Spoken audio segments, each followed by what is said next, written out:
Friends, Mishra sir mining class में आपका स्वागत है।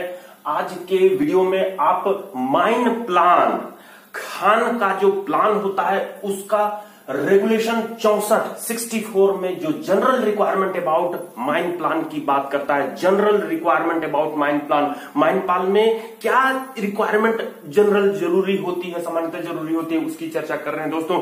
इस पर जो है आपके डीजीएमएस के एग्जाम में, साथ ही गेट के एग्जाम में और ओवरमैन माइनिंग सरदार के एग्जाम में 2 प्रश्न डेफिनेटली है पूछेगी दोस्तों। चलिए दोस्तों देखते हैं हम लोग कौन कौन सा चीज इसमें दिखाया जाता है। आपके प्रश्न में पूछेगा कि कौन नहीं दिखाया जाता है। आपको सभी इसके आइटम याद रखने होंगे दोस्तों।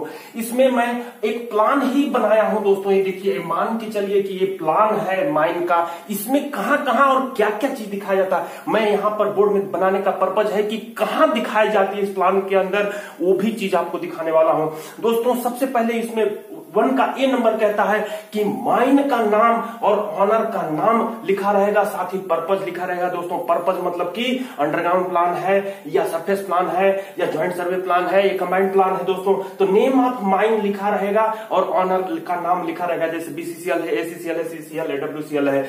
दूसरी चीज दोस्तों बी नंबर में जो कहता है वो कहता है क्या चीज दोस्तों कि ट्रू नॉर्थ और मैग्नेटिक मेरिडियन दिखाया गया रहेगा। ट्रू नॉर्थ या मैग्नेटिक मेरिडियन दिखाया रहेगा। मैग्नेटिक मेरिडियन के साथ लास्ट अपडेटेड डेट लिखी रहेगी दोस्तों। ये हो गई बी नंबर। देखिए मैं यहां पर दिखाया हूं कि ये यहां पर दिखाया जाता है दोस्तों। सी नंबर की बात करते हैं दोस्तों। सी नंबर में स्केल जो 25 सेंटीमीटर से कम की नहीं होगी, एक स्केल यहां पर बनी होगी दोस्तों। डिप्लोमा वाले, बीटेक वाले कैंडिडेट अपने ड्राइंग के क्लास में ये पढ़ाई करी है ड्राइंग के सब्जेक्ट में दोस्तों कि 25 सेंटीमीटर लंबी हम लोग स्केल कैसे बनाते हैं और उसको कैसे प्लान पे दिखाते हैं दोस्तों। तो ये 25 सेंटीमीटर से कम लंबाई की नहीं होगी और वो उपयुक्त प्रकार से विभाजित होगा, डिवाइडेड होगा दोस्तों। तो ये रही स्केल। सी नंबर में आपको याद रखना है। डी नंबर में आपको आरएफ याद रखना है दोस्तों। आरएफ यानी कि रिफ्रैक्टिव रिप्रेजेंटेटिव फ्रैक्शन दोस्तों। रिप्रेजेंटेटिव फ्रैक्शन जो है क्या होता है ये जान लीजिए कि अगर आप जमीन पर 2000 कदम चलते हैं यानी 2000 मीटर चलते हैं तो आप प्लान पर आपको जो है 1 मीटर चलना होगा दोस्तों। उसको कहेंगे 2000 in 1 या 1 in 2000 दोस्तों। उसी तरह से 1 in 1000 कहने का मतलब है कि 1000 कदम अगर आप जमीन पर चलते हैं तो 1 मीटर आपको प्लान पर चलना होगा। उसी को अगर सेंटीमीटर में ले लीजिए या मीटर में ले लीजिए, कहने का मतलब कि 2000 सेंटीमीटर अगर जमीन पर आप नापते हैं मीटर टेप से तो आपको प्लान पर जो है 1 सेंटीमीटर मापना होगा दोस्तों। तो 1 सेंटीमीटर प्लान पर वो 2000 जो है सेंटीमीटर यानी कि 2 मीटर जो है जमीन पर होगी। तो यहां पर आरएफ जो है 1 in 2000 या 1 in 1000 या जब तक चीफ इंस्पेक्टर अन्य कोई आरएफ ना कहे तब तक उस पर वो नहीं बनाई जाएगी दोस्तों। तो ये हो गई आरएफ की बात जो कि डी नंबर में कहता है। अब ई नंबर की बात करते हैं दोस्तों। ई नंबर यहां पर कहता है, देखिए मैं यहां पर ड्रॉ करने का प्रयास किया हूं कि ये जो प्लान होती है ये किस पर बनी होती है, इसकी चर्चा करता है। प्लान ड्रॉ ऑन ये ड्यूरेबल पेपर पर, ड्यूरेबल यानी कि विश्वसनीय पेपर, टिकाऊ पेपर पर बनी होगी या ट्रेसिंग क्लॉथ पर बनी होगी या फिर पॉलिस्टर फिल्म पर बनी होगी दोस्तों। तो ये प्लान ड्रॉ ऑन, वहां पर इंक्ड ऑन लिखा है दोस्तों स्टैट्यूट में। इंक्ड ऑन का मतलब हुआ प्लान ड्रॉ ऑन, प्लान किस पर ड्रॉ की जाएगी इसकी बात करते हैं। तो इसकी हम लोग किस पर बनती है उसकी चर्चा कर लिए दोस्तों। अब इसके बाद हम लोग ई के बाद एफ नंबर पर देखे देंगे दोस्तों कि एफ नंबर में क्या कहता है। इस प्लान में ही एक कॉर्नर पर ही नीचे साइड में लिखी रहती है रिस्ट्रिक्शन, रिस्ट्रिक्शन। डीजीएमएस द्वारा जो है आपके खदान के लिए जो रिस्ट्रिक्शन बना करके रखे हुए हैं कि आप इतना से अधिक आगे नहीं जा सकते हैं, ये माइन बाउंड्री है, ये यहाँ पर पानी भरा हुआ है, इसके आगे से आप नहीं जा सकते हैं, यहाँ पर रूफ खराब है, समथिंग ऐसा स्टैट्यूटरी रिस्ट्रिक्शन उसमें लिखी रहती है दोस्तों। तो ये नंबर में आप याद रखिए पर्पज नेम, 2 कीवर्ड है पर्पज नेम। बी नंबर में रखिए true north, magnetic, MM, TN और एमएम।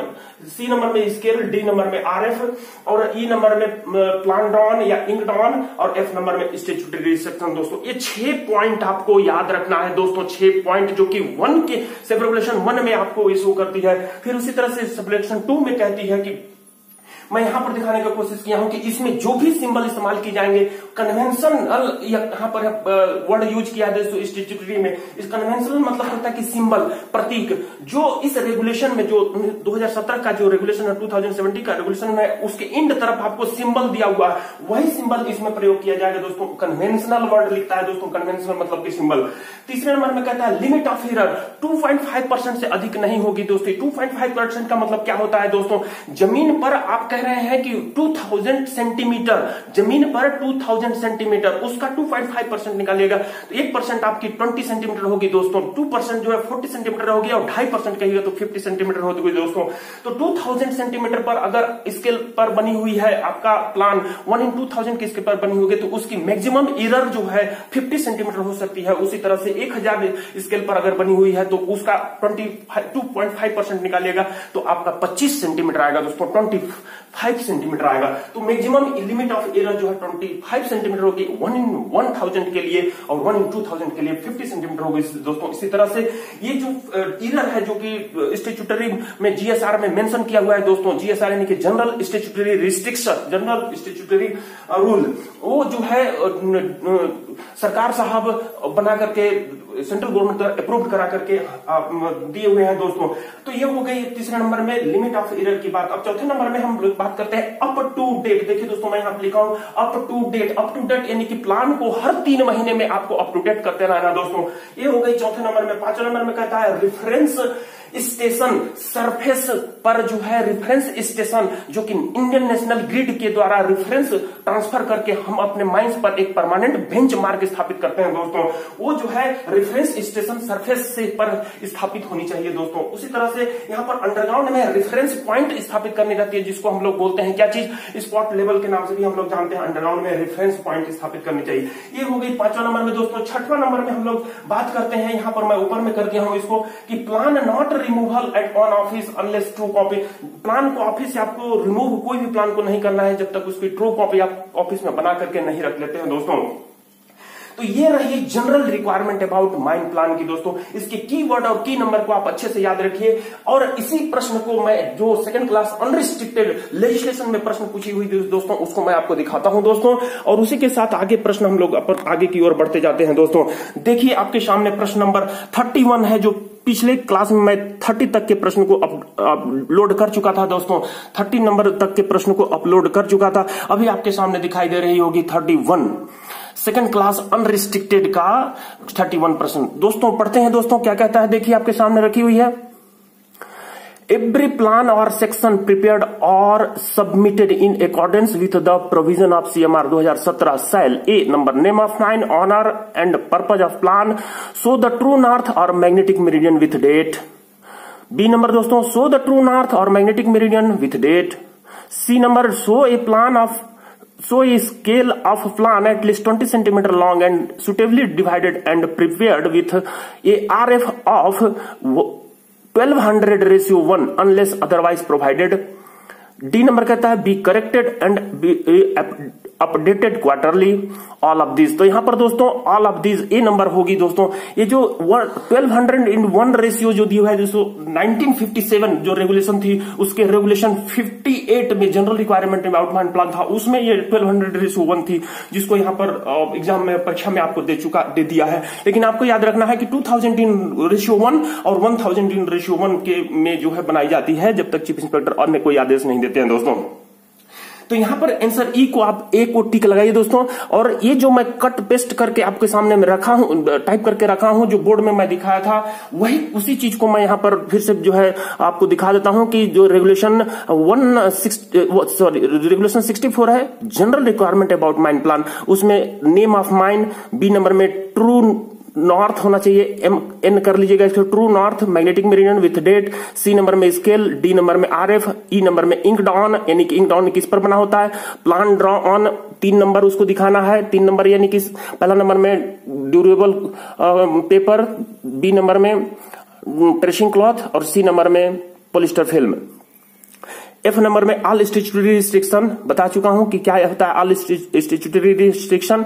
अब दूसरे नंबर में, ये पहला नंबर का सब रेगुलेशन में 6 सब पॉइंट हैं दोस्तों, ए से लेके एफ तक, वो आपने याद कर लिया। दूसरे नंबर में कन्वेंशनल सिंबल की बात करता है, जो रेगुलेशन की आखिरी तरफ दी हुई थी वही सिंबल प्रयोग किया जाएगा। लिमिट ऑफ एरर जो प्लॉटिंग एरर हम लोग करते हैं वो 1 in 2000 के लिए 50 सेंटीमीटर और 1 in 1000 के लिए 25 सेंटीमीटर, उसी को 2.5% में कन्वर्ट कर दिया हूं दोस्तों। उसको प्रत्येक चौथा नंबर में अप टू डेट रखा हूं कीवर्ड के रूप में, जो क्वार्टरली अप टू डेट की जाती है। पांचवा नंबर में रेफरेंस स्टेशन ऑन सरफेस पर इंडियन नेशनल ग्रिड द्वारा जो है रेफरेंस पॉइंट ट्रांसफर करके रखा जाता है परमानेंट बेंचमार्क के रूप में सरफेस के ऊपर दोस्तों। अंडरग्राउंड में रेफरेंस पॉइंट रखी जाती है दोस्तों। Plan not removed from office unless true copy is placed, जब तक ट्रू कॉपी नहीं रखी जाती है तब तक प्लान को रिमूव नहीं किया जाता दोस्तों। इस तरह से 31 का 31 का ए नंबर को टिक लगाते हुए आगे की ओर बढ़ते हैं दोस्तों। यहां पर फिर से मैं उसी को प्लान जो आप रेगुलेशन में पढ़ते हैं उसी को मैं कट पेस्ट करके रखा हूं दोस्तों। सभी पॉइंट आपको समझा चुका हूं मैं। अब आते हैं क्वेश्चन नंबर 32 पर। देखिए क्वेश्चन नंबर 32 क्या कहते हैं दोस्तों, what is the relation between pressure P and quantity Q and resistance of air wave R।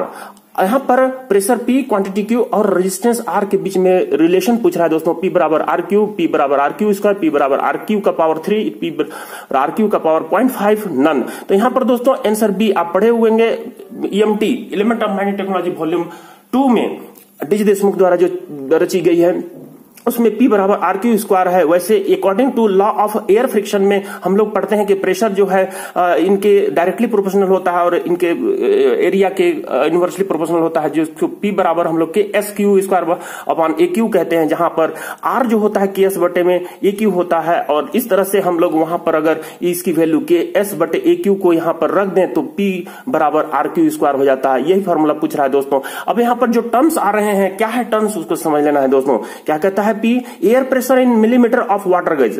P जो होगी मिलीमीटर वाटर गेज में होगी, जो या तो केजी पर मीटर स्क्वायर में होगी दोस्तों। K जो है कोएफिशिएंट ऑफ फ्रिक्शन है, जो कि किलोमोल में होती है, विशबैच में होती है। S जो है रबिंग सरफेस है, जो कि मीटर स्क्वायर में होती है। पेरीमीटर इंटू लेंथ होता है दोस्तों। गैलरी जो अपनी अंडरग्राउंड की होती है उसकी पेरीमीटर हम लोग लेते हैं क्या जी, जो लेंथ होती है और जो विड्थ होती है, जो हम लोग को 2a+b फॉर्मूला का यूज करते हुए पेरीमीटर निकालते हैं, और जो गैलरी की लेंथ कहा जाता है उसको लेंथ से मल्टीप्लाई करते हैं तो उसकी सरफेस मीटर स्क्वायर में निकल जाती है दोस्तों। यहां पर कहता है Q जो है air quantity in cubic metre per second में एयर क्वांटिटी को लेना है, क्यूबिक मीटर पर सेकंड, इसको याद रखना होगा दोस्तों कि Q की वैल्यू जो है क्यूबिक मीटर पर सेकंड में लेना है। ये जो है cross sectional area of airway है, जो स्क्वायर मीटर में लेते हैं, और R जो है रेजिस्टेंस ऑफ एयरवे किलोमोल में लेते हैं दोस्तों। तो 32 का आप बी नंबर P बराबर RQ स्क्वायर को टिक लगाते हुए आगे की ओर बढ़िए दोस्तों। यहां पर क्वेश्चन नंबर 33 देखिए क्या कहता है, which of the detonators are used in solid blasting, यानी कि कौन सा ये जो डिटोनेटर दिया हुआ है वो सॉलिड ब्लास्टिंग में यूज किया जाता है दोस्तों। तो ये जो है इंस्टेंटेनियस टाइप है, बी जो है short delay aluminium incentive type है, सी जो है कैरिक short delay non incentive copper type है, D number aluminium based long delay है, E number aluminium based short delay है दोस्तों। तो यहां पर आपको ध्यान होगा कि शॉर्ट डिले, यहां पर Carrick short delay non incentive copper type के अपन जो है डिटोनेटर यूज करते हैं। नॉन इंसेंटिव मतलब कि जब भी कोई डिटोनेटर में जो कॉपर की बनी होती है, अगर उसमें फ्रिक्शन होती है, किसी से टकराती है, तो उसमें स्पार्क डेवलप नहीं होता है दोस्तों। इसलिए आंसर सी जो है राइट आंसर होगी दोस्तों। इसके रेफरेंस के लिए मेरा नोट्स है first class manager coal winning and working, जिसका फर्स्ट वॉल्यूम है, पेज नंबर 15 में मैं यहाँ पे कट पेस्ट करके रखा हूं दोस्तों। देखिए यहाँ पर एक इलेक्ट्रिक डिटोनेटर है, जो कि मैं टाइप भी बताया हूं कि इंस्टेंटेनियस या स्टैंडर्ड इलेक्ट्रिक डिटोनेटर है, दूसरी जो है डिले डिटोनेटर है। और इसमें देखिएगा कि ये जो हाफ सेकेंड होती है वो कहलाती है शॉर्ट डिले, और मिली सेकेंड कहलाती है लॉन्ग डिले दोस्तों, मिली सेकेंड वाली लॉन्ग डिले। यहाँ पर दोनों में मैं एक लाइन खींच दिया हूं। यहाँ पे कंजिक्यूटिव डिले इंटरवल जो है, दो के बीच में जो डिले इंटरवल होती है शॉर्ट डिले की, वो 25 मिली सेकेंड होती है, जो कि 0 से 6 नंबर तक उपलब्ध रहती है। उसी तरह से इसका डिले इंटरवल जो है 0 से 10 नंबर तक होती है मिली सेकेंड वाली, जो कि IEL कंपनी बनाती है। और इसकी मैन्युफैक्चरर है, दोनों की मैन्युफैक्चरर है। ये ICI जो log half second delay detonator है, जो टनल में उपयोग किया जाता है, हाफ सेकंड वाली जो डिले डिटोनेटर है वो टनल में उपयोग किया जाता है। ब्लास्टिंग ऑफ सॉलिड के लिए नॉन इंसेंटिव कैरी टाइप का डिले डिटोनेटर जो कि 0 से 6 नंबर तक उपयोग में लाई जाती है दोस्तों। तो यही प्रश्न आपसे पूछी है जो कि आप वहां पर देख रहे हैं दोस्तों।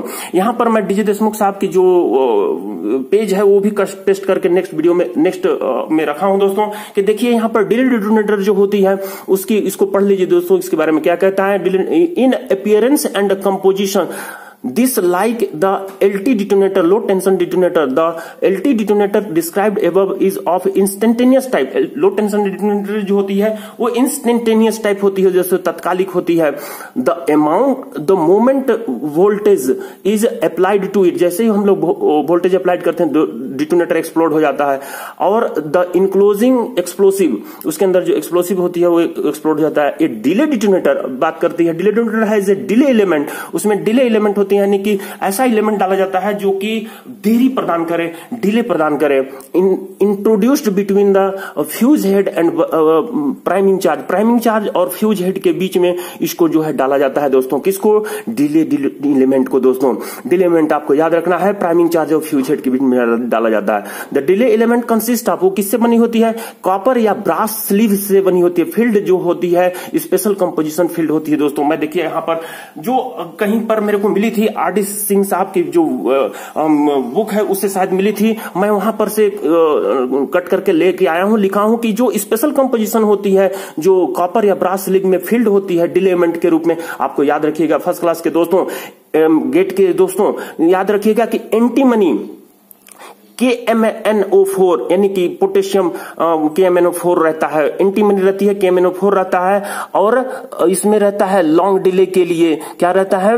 कोड ऑफ लॉन्ग डिले में रहता है। सिलिकॉन और रेड लेड होता है इनके सब शॉर्ट डिले के लिए। शॉर्ट डिले के लिए सिलिकॉन और रेड लेड होता है, शीशा होता है, सिलिकॉन होता है शॉर्ट डिले के लिए। और लॉन्ग डिले के लिए जो है एंटीमनी और KMnO4 होता है दोस्तों। क्या? डिले एलिमेंट दोस्तों। तो यहां पर ये आपको याद रखनी है। स्पेशल जो कंपोजिशन होती है with burns at a specified rate and the delay is obtained by varying the length of the sleeve containing the special composition. उस स्लीव की लेंथ जो है अलग अलग रहती है, अलग अलग लंबाई के लिए अलग अलग रहती है। डिले एलिमेंट ज्यादा होगी तो उसकी लंबाई ज्यादा होगी दोस्तों। तो यहां पर जो है देखिए ये प्लेन डिटोनेटर है दोस्तों, ये जो है डिले डिटोनेटर है। डिले डिटोनेटर में सबसे नीचे जो पोर्शन रहती है उसमें बेस चार्ज रहता है, पेंटा इरिथ्रिटॉल टेट्रा नाइट्रेट PETN बोलते हैं, जिसको बेस चार्ज कहा जाता है दोस्तों। उसके ऊपर जो है प्राइमिंग चार्ज होती है, जिसको lead azide, lead styphnate and some aluminium चूर्ण कहते हैं, ASA दोस्तों। उसके ऊपर जो है एक ट्यूब रहती है जिसमें जो है फ्यूज हेड रहता है, और इसी के अंदर प्राइमिंग चार्ज के अंदर जो है रहती है क्या जी? डिले एलिमेंट दोस्तों। डिले एलिमेंट रहती है यहाँ पर, और ये ऊपर में न्यूट्रॉन प्लग लगा रहता है, लीडिंग वायर लगी रहती है दोस्तों। तो यहां पर फ्यूज हेड कंसिस्ट ऑफ, जो फ्यूज हेड होती है वो बनी होती है LMNR। आपको याद रखना है फ्यूज हेड किससे बनी होती है? पोटेशियम क्लोरेट, चारकोल और कोलोडियन कॉटन से बनी होती है। ये जो फ्यूज हेड बनी होती है वो LMNR, पोटेशियम क्लोरेट, चारकोल और कोलोडियन कॉटन से बनी होती है। फ्यूज हेड जो आपको यहां पर दिखाई दे रहा है किससे बनी होती है, मैं यहां पर लिखा हूं दोस्तों। उसके साथ ही आप याद रखिए किसको? डिले डिटोनेटर को। और अपन आगे की ओर बढ़ते हैं, डिले डिटोनेटर समझ चुके हैं दोस्तों, ठीक है दोस्तों। ये रही 34 नंबर क्वेश्चन जो कहता है blasting cut used for good face advance in inter seam drivages. Inter seam drivages दोस्तों, यानी एक सीम से दूसरे सीम के बीच में जो पत्थर में गैलरी चलाई जाती है वही कहलाती है इंटर सीम ड्राइवेज। उसको एडवांस करते समय अच्छा एडवांस हो, इसके लिए कौन सी ब्लास्टिंग कट इस्तेमाल कीजिएगा दोस्तों? तो यहां पर ब्लास्टिंग कट जो इस्तेमाल करते हैं, जिसको ड्रिलिंग पैटर्न कहा जाता है दोस्तों, वो मैं यहां पर ऑप्शन पढ़ लेते हैं, फिर जो है ये डीजे देशमुख साहब की जो एलिमेंट ऑफ माइनिंग की टेक्नोलॉजी की जो फर्स्ट वॉल्यूम है उसका 236 पेज का कट पेस्ट करके रखा हूं दोस्तों। ए नंबर में कहता है बर्न कट, बी नंबर में वेज कट, सी नंबर में फैन कट, डी नंबर में ड्रैग कट, ई नंबर में कोरोमेंट कट। और आंसर इस तरह से वेज कट होगी दोस्तों, जो कि पेज 236 में ये बात आपको पढ़ने के बाद पता चलेगी दोस्तों। चलिए इसका मतलब समझ लेते हैं दोस्तों कि ड्रिलिंग पैटर्न कितने प्रकार की यूज होती है। पिरामिड कट, जिसको कोन कट कहते हैं दोस्तों, जो कि कोन के जैसा रहती है। दूसरा है ड्रैग कट, तीसरा है बर्न कट, यहां पर देखिएगा पिरामिड कट, दूसरा है वेज कट, तीसरा है ड्रैग कट, चौथा है फैन कट, पांचवा है बर्न कट और छठवां है कोरोमेंट कट और सातवां है रिंग ड्रिलिंग। दोस्तों यहां पर देखिए क्या लिखा हुआ है, डीजे देशमुख साहब क्या लिखे हुए हैं, in general each hole is in a round covers an area of, यानी कि प्रत्येक होल कितना एरिया कवर करता है, आपको यहां याद रखनी है दोस्तों। नंबर ऑफ होल फेस में निकालने के लिए इसका इस्तेमाल करते हैं 0.3 to 0.5 मीटर स्क्वायर, यानी कि अगर आपका 5 मीटर का, दोस्तों ध्यान दीजिएगा, 5 मीटर का ये लंबाई है और 3 मीटर का, 5 मीटर का ये लंबाई हो गई फेस की और 3 मीटर जो है ऊंचाई है और ये पत्थर की है, तो आप इसका एरिया निकालेगा तो 5 या 15 हो जाएगी। और यहाँ पर नंबर ऑफ होल जब निकालेगा तो 15 बटे में आप जो यहाँ पर देख रहे हैं 0.3 से लेकर के 0.45 मीटर स्क्वायर पर मीटर स्क्वायर लीजिएगा, तो यहाँ पर अगर आप 0.3 से मल्टीप्लाई कीजिए तो इसको 10 कर दीजिए, इसको 3 कर दीजिए तो 3 पचे 15 और 5 धाम 50 होल हो जाएगा दोस्तों।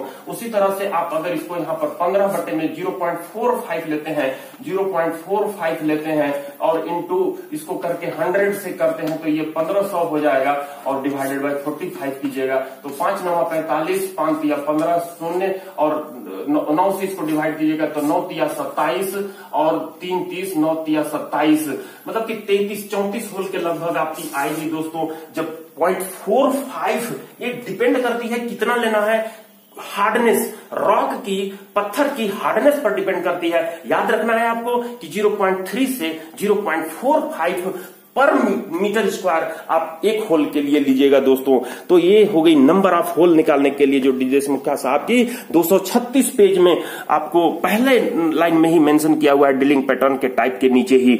तो दोस्तों ये हो गई पहला नंबर जो कि 0.3 to 0.5 मीटर स्क्वायर कह दिया गया है पर hole, are located about 0.45 metre vertically apart, यानी कि लंबवत में ये दूरी जो होगी एक होल से दूसरे होल की दूरी जो हैगी कितनी होगी दोस्तों 0.45 मीटर होगी एक होल से दूसरे होल के बीच की दूरी। अब यहां पर कहता है कि एंड ईजर्स, देखिए दोस्तों होल का नाम यहां पर लिखा हुआ है ईजर्स, ये जो हो गई ईजर्स 0.5 to 0.6 मीटर के इंटरवल में बनाई जाएगी ईजर। और फिर जो है trimmers are drilled at interval of about 0.6 metre round the perimeter of the time of. यहां पर दोस्तों मैं आपको बता देना चाहता हूं कि कट होल, जो होल का नाम यहां पर दिया हुआ है दोस्तों, पूछता है प्रश्न दोस्तों, मैं इसको मिटा देता हूं दोस्तों, आप इसको क्लिक ले लिए होंगे, समझ गए होंगे।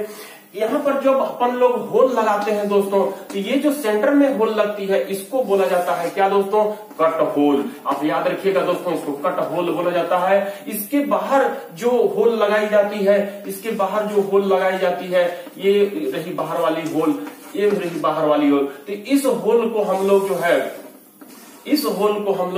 ईजर्स बोलते हैं दोस्तों, EASER, ईजर बोलते हैं। अब यहाँ इसके बाहर जो होल लगाई जाती है पेरीफेरी के ऊपर, या इसके अलावा 2 रिंग या 3 रिंग, जितना रिंग लगाते हैं आप, तो ये वाला होल जो है आपका ट्रिमर होल कहलाता है दोस्तों, ट्रिमर होल कहलाता है। तो ये आप याद रखिएगा, कट होल, ईजर होल और ट्रिमर होल किसे कहते हैं जब ड्रिलिंग की बात की जाती है, ड्रिल होल की बात की जाती है दोस्तों।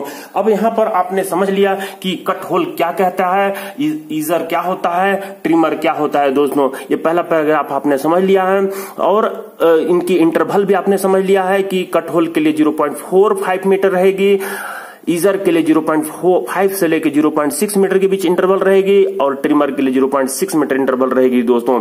अब यहां पर देखिए आप करता है पिरामिड कट कंसिस्ट होता है drilling hole the centre of the drift axis के at compares of a square 0.7 to 1 metre sides, 0.7 से 1 मीटर साइड्स में रहता है दोस्तों। मैं आपको यहां से ही समझा देता हूं कि पिरामिड कैसे जो है पिरामिड कट, कोन कट कट कैसे बनती है दोस्तों। मान के चलिए ये बोर्ड ही जो है आपका क्या है, फेस है।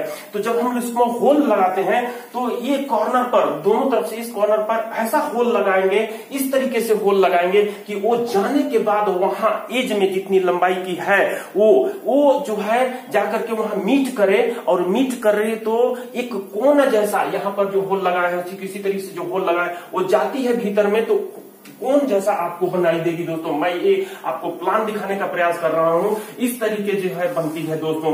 तो यहां से कॉर्नर से आप जो होल लगाए हैं ये कोन बनती है दोस्तों, पिरामिड कट जिसको कोन कट भी कहते हैं। तो इस तरीके से जब होल लगाते हैं वो कहलाती है साइड से 0.75 मीटर, वो कहती है कोन कट या फिर पिरामिड कट दोस्तों। तो जिसकी जो है इंटरवल जो होती है, होल की जो लेंथ होती है दोस्तों, याद रखिए होल की जो लेंथ होती है वो होल की लेंथ गैलरी की चौड़ाई का लगभग आधा होता है दोस्तों। अगर 5 मीटर की गैलरी की चौड़ाई है तो 2.5 मीटर आप रखिएगा क्या चीज, ड्रिल होल की लेंथ, जिसको यहां पर कहा है 50 to 60% दोस्तों। आप पढ़ करके समझ लीजिएगा इसको।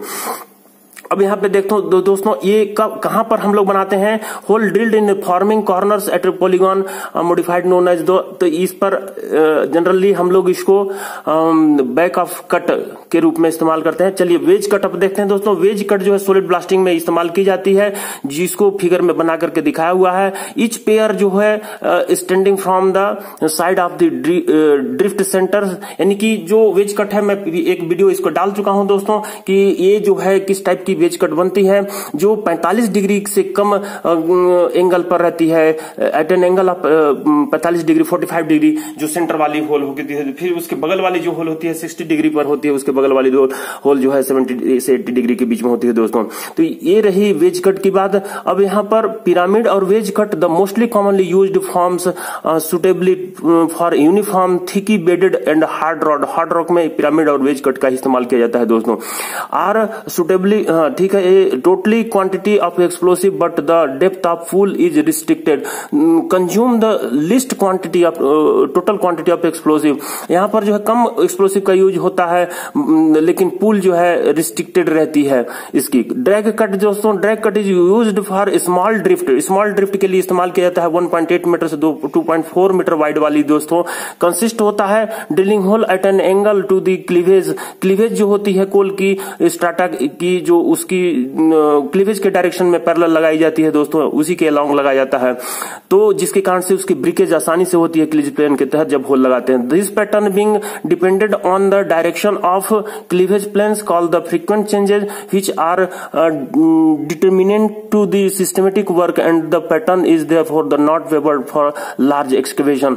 लार्ज एक्सकेवेशन के लिए इसका इस्तेमाल नहीं कर पाते हैं दोस्तों ड्रैग कट की। यहाँ पर फैन कट जो है दोस्तों, फैन कट फैन जैसा दिखाई देता है जब इसकी ड्रिलिंग होल लगा करके हम लोग सेक्शन देखते हैं दोस्तों। तो मोस्टली सॉफ्ट रॉक और कवर्स जो है the face with fan like pattern as shown in the figure. तो यहाँ पर जो है लेमिनेटेड स्टेट स्टाटा में जो है हम लोग इसको फेवर करते हैं फैन कट को दोस्तों। तो यहाँ पर जो है जो वेज कट है जिसको आपको समझा चुके हैं पहले भी, वो वेज कट ही अपन ब्लास्टिंग सॉलिड ब्लास्टिंग में इस्तेमाल करते हैं दोस्तों। नेक्स्ट प्रश्न में आते हैं दोस्तों। ये रही नेक्स्ट प्रश्न दोस्तों आपके सामने। क्या कहता है, continuous minor is commonly used in conjunction with. Continuous minor किसके साथ उपयोग किया जाता है, माइन कार के साथ, एचडीएल के साथ, शटल कार के साथ, माइन टब के साथ, एलएचडी के साथ। दोस्तों कंटिन्यूअस माइनर शटल कार के साथ यूज किया जाता है। जैसे कि मैं यहाँ पर डेवलपमेंट पैनल कंटिन्यूअस माइनर का लेआउट दिखाया हूं दोस्तों कि ये बाई रिटर्न वेंटिलेशन सिस्टम है। टॉप मोस्ट गैलरी रिटर्न है, बॉटम मोस्ट गैलरी रिटर्न है, बाकी 3 गैलरी जो है इनटेक है। यहाँ पर कंटिन्यूअस माइनर यहाँ पर दिखाई दे रही होगी जो कि लास्ट फेस के पास है दोस्तों। कंटिन्यूअस माइनर है, इसके पीछे शटल कार लगी हुई है। एक शटल कार इस पाथ से होते हुए यहाँ फीडर बेकर में आकर के कोयला को डालती है, और दूसरा शटल कार दूसरे रास्ते से जाती है दोस्तों। वहां पर ये आकर के फिर से इसी रास्ते से आकर के लोड करती है फीडर बेकर में दोस्तों। फीडर बेकर से लोड होकर के बेल्ट कन्वेयर के थ्रू जो है डिस्ट्रिक्ट से बाहर हो जाती है दोस्तों। तो यहाँ पर जब आधे फेस कंटिन्यूअस माइनर काट लेता है कोयला को, तो यही कंटिन्यूअस माइनर दूसरे फेस में कोयला काटने जाता है और क्वाड बेल्ट आकर के फिर से सपोर्ट करता है दोस्तों। इन दोनों के अल्टरेशन ऑपरेशन से जो है जो कंटिन्यूअस माइनर फेस की डेवलपमेंट की जाती है और और डिप्लेयरिंग की जाती है दोस्तों। तो यहाँ पर मैं इक्विपमेंट दिया हूं दोस्तों, continuous miner, shuttle car, quadbolter, feeder breaker, belt conveyor, load centre, load haul dump यानी कि LHD दोस्तों। तो इस तरह से इसके पावर्स भी दिए हुए हैं दोस्तों। आप इस कंटिन्यूस माइनर के साथ शटल कार यूज करते हैं। आंसर नंबर सी को टिक लगाते हुए आगे की ओर बढ़ते हैं दोस्तों। Air deck blasting causes, air deck blasting के कारण से क्या होता है दोस्तों? ए नंबर देखिए, better fragmentation but less vibration. B number, poor fragmentation and less vibration. C number में, better fragmentation but more vibration. D number में, poor fragmentation and high vibration. E number में, better fragmentation and higher noise. दोस्तों यहाँ पर air deck blasting better fragmentation but less vibration उत्पन्न होती है दोस्तों। सबसे पहले आप ये जान लीजिए कि एयर डेक ब्लास्टिंग होती क्या है दोस्तों। जब शॉर्ट होल हम लोग ड्रिल करते हैं तो उसमें एयर का डेक बनती है, एयर का छोड़ी जाती है, जिसको प्लगिंग करके हम लोग रखते हैं दोस्तों। जैसा कि यहाँ पर मैं दिखाया हूं, एक नॉर्मल ड्रिलिंग ब्लास्टिंग जो कन्वेंशनल चार्जिंग है उसको दिखाया गया है, और यहाँ पर जो है आपको जो है दिखाया गया एयर डेक चार्जिंग दोस्तों। यहाँ पर एडी यानी कि नीचे में एयर डेक है दोस्तों। ये जो है 4 नंबर आपको दिखाई दे रही होगी, पावर डेक प्लग है। जो पावर डेक प्लग के साथ ही हम लोग ड्रिल कट थोड़ी सी डाल दिए हैं। ड्रिल कट यानी कि जो कटिंग के बाद, ड्रिल होल करने के बाद जो धूल निकलती है उससे हम लोग इसको पर चार्ज कर देते हैं दोस्तों। इसके ऊपर में एक्सप्लोसिव लगी हुई दोस्तों। फिर से एक एयर डेक, एयर का गैप दिए हुए हैं दोस्तों, जिसमें हम लोग जो है 3 नंबर में आप यहाँ देखिएगा कि power deck plug without drill cutting के साथ जो है यहाँ पर हम लोग पैकिंग किए हुए हैं दोस्तों। तो एयर का एक गैप बनती है जिसको एयर डेक कहा जाता है। इसके ऊपर एक्सप्लोसिव रखे हैं दोस्तों, उसके ऊपर स्टेमिंग रखे हैं। इस तरीके से जब चार्जिंग करते हैं तो जो ब्लास्टिंग इफिशियंसी होती है वो अच्छी मिलती है, फ्रेगमेंटेशन अच्छा मिलता है, वाइब्रेशन कम होती है, रिड्यूस हो जाता है फ्लाई रॉक, नॉइस भी कम होती है, कॉस्ट ऑफ एक्सप्लोसिव भी घट जाती है क्योंकि एक्सप्लोसिव कम आप यूज करते हैं। क्योंकि जब एनर्जी, एक्सप्लोसिव की एनर्जी एयर डेक के बीच में जब कंज्यूम होती है वहां पर उसकी स्ट्रेंथ और इनलार्ज होती है, जिससे रॉक बहुत अच्छे से टूटता है दोस्तों। बैक ब्रेक नहीं होती है और इंप्रूव होता है पाउडर फैक्टर और ब्लास्टिंग एफिशिएंसी दोस्तों। इस तरह से ए नंबर ऑप्शन को टिक लगाते हुए आगे की ओर बढ़ते हैं दोस्तों। क्वेश्चन नंबर 37 देखिए क्या कहता है। Cavitation in hydraulic stowing pipe range is caused due to. Hydraulic stowing pipe में जो कैविटेशन होती है वो किस कारण से होती है दोस्तों? इनकरेक्ट हाइड्रोलिक प्रोफाइल के चलते होती है दोस्तों। यही A number is the right answer दोस्तों। बी नंबर, कोरोजन नहीं, hydraulic gradient line above the hydraulic profile, ए इसके ऊपर रही रहती है। High humidity at stowing location, humidity high रहने के चलते नहीं दोस्तों। एक्स सिलिका कंटेंट के दोस्तों। तो आंसर नंबर 1 को टिक लगाते हुए आप आगे की ओर बढ़ सकते हैं दोस्तों। यहाँ पर मैं देखिए कि कैविटेशन का काजेज यहाँ पर कट पेस्ट करके रखा हूं दोस्तों। कैविटेशन हैपेंस व्हेन बबल्स और wides form with in A fluid. जब सैंड और पानी का मिक्सचर जब पाइप के अंदर फ्लो होता है, उसके अंदर जब बबल्स और वाइड खाली जगह उत्पन्न हो जाते हैं, तब जो है quickly drop below the vapour pressure. तो वहां पर प्रेशर जो है क्विकली ड्रॉप हो जाता है, जिसके चलते ये कैविटेशन उत्पन्न होती है दोस्तों। तो ये रही आपकी कारण। लेकिन मैं यहाँ पर फर्स्ट क्लास मैनेजर कोल जो विनिंग एंड वर्किंग का मेरा 5वां नंबर का नोट्स है, उसका पेज नंबर 54 को कट पेस्ट करके रखा हूं दोस्तों कि हाइड्रोलिक प्रोफाइल क्या होती है दोस्तों। हाइड्रोलिक प्रोफाइल क्या होती है, HL रेशियो क्या होती है दोस्तों। यहां पर देखिए हाइड्रोलिक प्रोफाइल की बात कर रहा हूं मैं। हाइड्रोलिक प्रोफाइल सैंड स्टोइंग इंस्टॉलेशन दोस्तों, ये ज्योमेट्रिक प्रोफाइल ड्रॉ किया गया है दोस्तों, जिसको A-B-C 3 लाइन द्वारा दिखाया गया है। A से B तक साफ्ट रेंज है, B से C तक पिट बॉटम रेंज है, और C से D तक जो है इंक्लाइंड रेंज है दोस्तों। ये कहलाती है ज्योमेट्रिक प्रोफाइल दोस्तों। अब आपके सामने दिखाई दे रही होगी दाहिने साइड में, यहां पर फिगर 1 को हम कहे हैं स्टोइंग सिस्टम में पाइप रेंज को प्लॉट करना ही, स्टोइंग सिस्टम में पाइप रेंज को प्लॉट करना ही ज्योमेट्रिक प्रोफाइल कहलाती है दोस्तों। फिगर नंबर 2 जो कहलाती है equivalent pipe length x axis पर दिखाया गया है, और पाइप का हेड को जो है वर्टिकल, जो एच से हम लोग कहते हैं वर्टिकल जो डिस्प्लेसमेंट होती है पाइप के बीच में, उसको हेड कहा गया है, जिसको वाई एक्सिस पर दिखाए हैं। तो यहां पर जो आपके सामने दिखाई दे रही है, जब हॉरिजॉन्टल एक्सिस पर इक्विवेलेंट पाइप लेंथ प्लॉट करते हैं तथा वर्टिकल एक्सिस पर हेड को प्लॉट करते हैं, तो हमें A dash, B dash, C dash, D dash line प्राप्त होता है, जिसे हाइड्रोलिक प्रोफाइल ही कहा जाता है दोस्तों। तो यहां पर आपको दिखाई दे रही है A डैश, A वाली line, B dash, dash C dash और ये जो लाइन है यहाँ तक डी दस तक गई है, इसी को कहते हैं क्या चीज, हाइड्रोलिक प्रोफाइल दोस्तों। और इनको स्ट्रेट लाइन से जब हम लोग मिलाते हैं ए डैश डी डैश, जिसको कहते हैं ज्वाइंट करने पर ए डैश डी लाइन प्राप्त होती है, जिसे लाइन ऑफ हाइड्रोलिक ग्रेडियंट कहते हैं दोस्तों। तो लाइन ऑफ हाइड्रोलिक ग्रेडियंट ऊपर प्राप्त होती है, हाइड्रोलिक प्रोफाइल नीचे प्राप्त होती है। इस लाइन के इंक्लेशन को ही हाइड्रोलिक ग्रेडियंट कहा जाता है दोस्तों। तो ये जो है 1:5 जब रखी जाती है किसकी, हाइड्रोलिक प्रोफाइल को, एचएल रेशियो को, तब जो है हमको बेटर फ्लो प्राप्त होता है, रिजल्ट स्टोइंग की अच्छी प्राप्त होती है दोस्तों। 1:5 आप याद रखिएगा। डीजे देशमुख साहब 1:7 रखे हुए हैं, लेकिन मैं आपको कह रहा हूं कि 1:5 रखने पर एचएल रेशियो यानी कि हेड, जो वर्टिकल हेड है और जो हॉरिजॉन्टल लेंथ है किसकी, पाइप की, उसको, उसका जो लेंथ है, टोटल लेंथ है, उसको जो है एल से डिनोट करते हैं। तो एचएल रेशियो जो है 1:5 रहनी चाहिए दोस्तों, तब बेटर रिजल्ट मिलती है। अब आते हैं दोस्तों क्वेश्चन नंबर 38 में। क्वेश्चन नंबर 38 देखिए क्या कहता है, how many detonators can be transported in a jeep for deep hole blasting from magazine to priming station. Priming magazine से प्राइमिंग स्टेशन तक डीप होल ब्लास्टिंग के लिए जो जीप में डिटोनेटर की संख्या मैक्सिमम कितनी होती है दोस्तों। तो देखिए दोस्तों, जीएसआर जो general statutory rule coal mines regulation 188/2017 का जो रेगुलेशन 188 है, उसमें चीफ इंस्पेक्टर द्वारा जो है बनाई गई है जीएसआर, जो सेंट्रल गवर्नमेंट द्वारा अप्रूव्ड है, उसमें लिखी हुई है कि 200 से अधिक डिटोनेटर का इस्तेमाल नहीं करेंगे दोस्तों। Transport of explosive regulation 88 in bulk, bulk में जब हम लोग ट्रांसपोर्ट करते हैं तो उसके केस में कहता है जीएसआर, जो दोस्तों यहाँ पर मेंशन करके रखा हूं, general statutory rule accordance with the above regulation, above regulation को पालन करने के लिए। देखिए यहाँ पर लिखा हुआ है not more than 200 detonator are transported in a vehicle at a time. वो जीएसआर का कट पेस्ट करके मैं रखा हूं दोस्तों। तो ये रही आपकी 38 नंबर का आंसर। अब आते हैं 39 नंबर में। देखिए कहता है dyke is an intrusion that occurs in one of the following direction. Dyke जो होती है वो इंट्रूजन होती है गर्म लावा की, वो किस डायरेक्शन में होती है दोस्तों डाइक। तो A number vertical, B number horizontal, C number incline, D number circular, E number horseshoe. तो दोस्तों जो डाइक होती है वो वर्टिकल डायरेक्शन में इंट्रूजन होती है, जैसा कि इस पिक्चर में दिखाई दे रहा है कि ये जो मेरी कर्सर घूम रही है ब्लैक कलर की, जो ड्राइंग में दिखाई गई है डीजे देशमुख साहब की 11th माइनिंग टेक्नोलॉजी वॉल्यूम 1 में दोस्तों।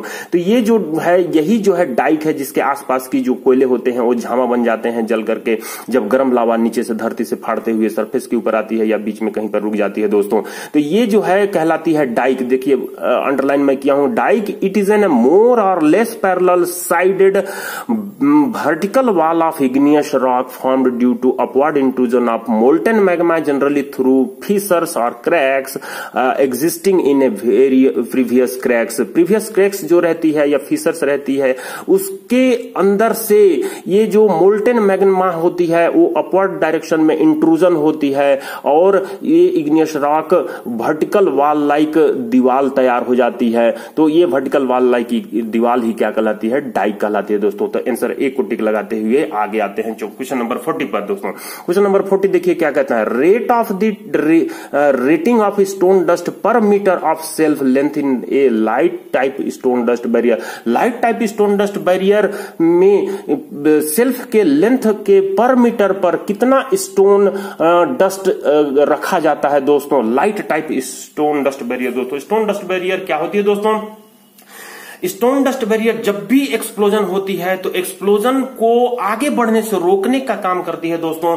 एक्सप्लोजन की जब होती है तो फ्लेम के आगे एयर का तेज झोंका आगे आगे चलता है दोस्तों। ये तेज एयर झोंका जैसे ही किससे टकराती है, स्टोन डस्ट बैरियर से टकराती है दोस्तों। तो ये स्टोन डस्ट बैरियर हवा के झोंके से गिर जाती है और स्टोन डस्ट हवा में छितरा जाता है, जो क्लाउड फॉर्म कर देता है। और पीछे से आती हुई फ्लेम, ये जो स्टोन डस्ट का क्लाउड बनी हुई है, उसको कैच कर लेते हैं और वहीं पे बुझा देती है दोस्तों, जिसके कारण से एक्सप्लोजन एक क्षेत्र से दूसरे क्षेत्र में नहीं जा पाता है दोस्तों। तो यहां पर स्टोन डस्ट की मात्रा लाइट बैरियर के लिए कितनी पूछा है दोस्तों। तो लाइट बैरियर के लिए स्टोन डस्ट दोस्तों 30 kg पर मीटर लेंथ से कम नहीं होनी चाहिए दोस्तों लाइट सेल्फ में, जो यहाँ पर आपको रेटिंग दी हुई है दोस्तों मिश्रा सर माइनिंग क्लास की जो चैनल है, यूट्यूब चैनल है, उसको लाइक कीजिए, शेयर कीजिए, वीडियो को पूरा देखिए दोस्तों। आप एग्जाम तक वीडियो को फॉलो करते रहिएगा मिश्रा सर माइनिंग क्लास को, तो आप डेफिनेटली अपने एग्जाम में पास कर जाइएगा और सर्टिफिकेट गेन करके आप अपना प्रमोशन पाइएगा। साथ ही गेट और जो ओवरमैन माइनिंग सरदार के जो वैकेंसी निकलती है उसमें जो आप अपियर होने वाले, एग्जाम देने वाले हैं, उसको पास करके अपनी जॉब को सिक्योर कीजिएगा, जॉब को पाइएगा दोस्तों। तो मिश्रा सर माइनिंग क्लास की जो वीडियो है उसको पूरा देखिए, बेल आइकन को दबाइए, नहीं दबाए होंगे तो दबाइए ताकि कोई भी वीडियो अपलोड होती है तो आपके तक पहुंच जाए दोस्तों। तो ये रही मिश्रा सर माइनिंग क्लास की जो 40 नंबर तक की अनरिस्ट्रिक्टेड लेजिस्लेशन सब्जेक्ट की जो क्वेश्चन थी, उसमें देखिए मैं यहाँ पे कट पेस्ट करके रखा हूं कि लाइटली लोडेड सेल्फ जो 30 kg पर मीटर लेंथ में रहती है, जबकि हैवीली लोडेड सेल्फ जो होती है वो 60 kg पर मीटर लेंथ में होती है। और हैवी स्टोन डस्ट बैरियर में क्वांटिटी जो कहेंगे उसकी, ये तो पर मीटर लेंथ के हिसाब से हो गई कि 1 मीटर में 30 kg देना है, हैवी में 1 मीटर में 60 kg देना है दोस्तों। लेकिन जो क्वांटिटी होती है किसके, पर मीटर स्क्वायर के हिसाब से, क्रॉस सेक्शन की गैलरी के पर मीटर हिसाब से, अब तो सेल्फ के लेंथ के हिसाब से था दोस्तों। तो ये जो कर्सर घूम रही है मेरे, क्रॉस सेक्शन ऑफ गैलरी के हिसाब से 390 kg आप देते हैं स्टोन डस्ट को, और जो लाइट होती है उसमें 110 kg देते हैं दोस्तों गैलरी के पर मीटर स्क्वायर के हिसाब से। इस पर कैलकुलेशन करेंगे दोस्तों, क्वेश्चन आएगी आपके सामने, और उसका कैलकुलेशन कितना kg लगेगी स्टोन डस्ट, इसकी भी हम लोग व्यवस्था करेंगे, कैलकुलेशन करेंगे दोस्तों। इंटरमीडिएट स्टोन डस्ट में 190 kg पर मीटर स्क्वायर में होती है दोस्तों। इसको पढ़ लीजिए दोस्तों। Distance of primary first and light barriers from the nearest working face should be 45 to 110 metre, 45 से 110 मीटर पर रहती है दोस्तों लॉन्ग वॉल फेसेस में, ये फैली हुई रहती है स्टोन डस्ट बैरियर। और distance of secondary, second heavy type barrier जो होती है, दूर होती है फेस से, वो नियरेस्ट फेस वर्किंग से जो है 180 से 320 मीटर लॉन्ग वॉल फेसेस में होती है दोस्तों, और 135 से 365 metre board and pillar working में होती है दोस्तों। बोर्ड और पिलर वर्किंग में केवल हैवी टाइप का स्टोन डस्ट बैरियर इस्तेमाल किया जाता है दोस्तों। तो दोस्तों नेक्स्ट क्लास में आपको मैं 41 क्वेश्चन से आगे की ओर अपलोड करूंगा दोस्तों। धन्यवाद दोस्तों, फिर अगले वीडियो में मिलते हैं दोस्तों। मिश्रा सर माइनिंग क्लास की वीडियो चैनल को पूरा वीडियो देखने का प्रयास कीजिए, एग्जाम को पास कीजिए दोस्तों। धन्यवाद।